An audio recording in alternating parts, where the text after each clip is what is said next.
షిరిడి సాయి ఇట్లాంటి మీ బినామీ కంపెనీలు తప్పితే మీకు వేరే కంపెనీలు గుర్తుకు రావా? వేరే కంపెనీలకు అర్హత లేదా ఈ రాష్ట్రంలో?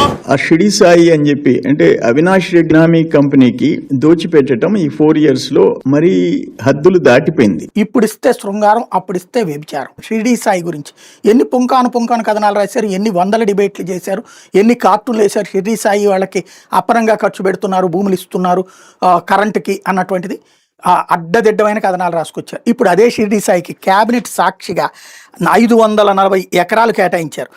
షిరిడి సాయి ఎలక్ట్రికల్స్ లిమిటెడ్ మన కొప్పర్తి, కడప జిల్లా కొప్పర్తి మెగా ఇండస్ట్రియల్ హబ్లో వీరికి 500 ఎకరాలు కోరినా కూడా 467.71 ఎకరాలకి అలాట్ చేయడం జరిగిందని చెప్పేసి మనం చేస్తాం.